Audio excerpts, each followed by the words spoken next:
Hi guys, hope you are doing well. My name is Nijat and I'm your GMAT instructor.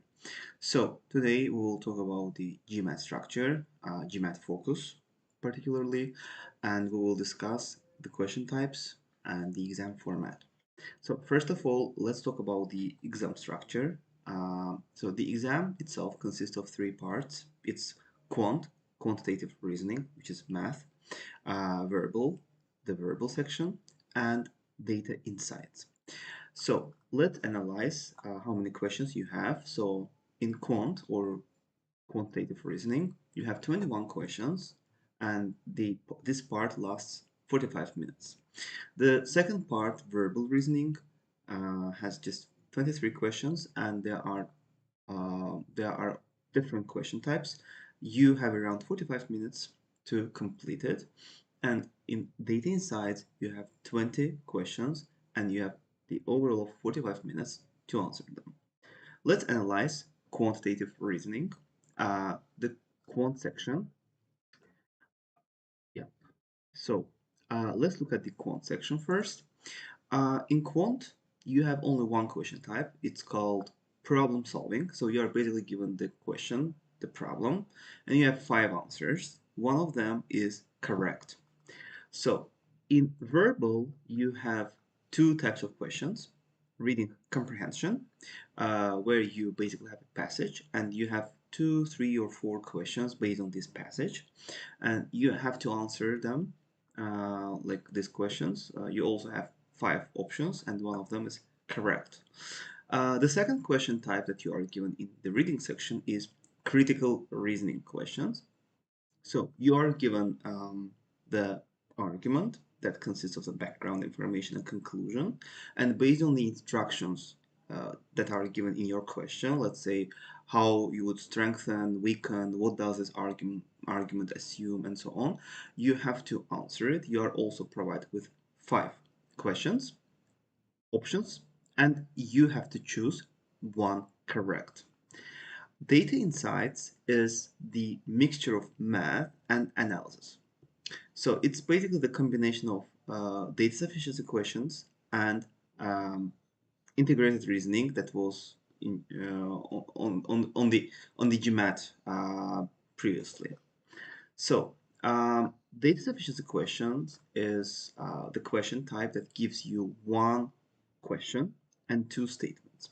And here are five options that you have here, like five answers. One of the answers says that statement one is sufficient, statement two is not sufficient. B says the vice versa, that statement two is sufficient to answer the question and statement one is not sufficient. C says that both of them together are sufficient, but separately they are not. And D says that each of them is individually sufficient, like alone sufficient. E says that neither of them is sufficient and we need, and even together, and we need some extra information. So that's all about data sufficiency, but there are other question types that we need to review as well. Multi-source reasoning, table analysis, graphics interpretation, and two-part analysis. Let's analyze them on GMAT Club because it gives you a better understanding of this question. So data insights questions, we already know like what types of questions to expect. But let's look at one of the questions. Let's look at this one, for example. Here you see like how many children in M pairs of twins are girls, and we have two statements. One of the statements should be sufficient, or maybe both of them are sufficient.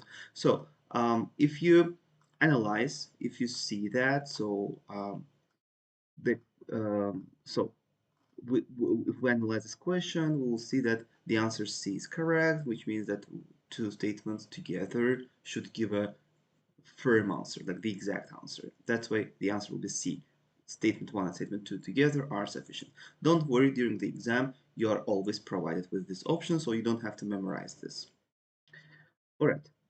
Now let's turn to the other question types, graphic and tabular information. So Let's look at this one, the graph. So we see the pie chart here. We should analyze, understand this pie chart, and we should answer the down menu questions. So here you read this part, analyze the chart, and answer this question. It's not difficult. You just need to have some understanding of how to analyze visual data. Uh, when it comes to the table, it's the same. So you are basically given with a table.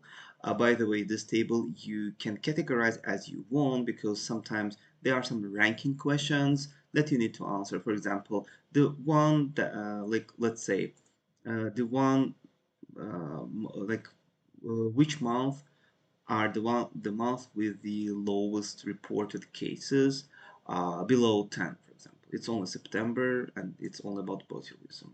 So so you can sort the table by different factors. And here you have yes or no. Like you have three statements and you need to select whether it's yes or no. And let's look at the other question. It's a two-part analysis. What is it? It's basically a math question, but with the interesting approach. So you are given the situation, a math situation, obviously, and you have to answer, let's say, maybe a probability or calculate something, some formula, or I don't know. You may be given different like let's say you may be given the scores of Kate and Dylan, for example, and you need to calculate. So let's say you need to provide two answers. So let's say the let's say here we need to find expected yield from fishing. So from the fallen tree and from the lily pads. For example, from the fallen tree it's 4, from the lily pads it's 2. You basically approach it as the normal math question, just you need to answer not one but 2 points here. Okay, that's all. That's all that you need to know about data insights.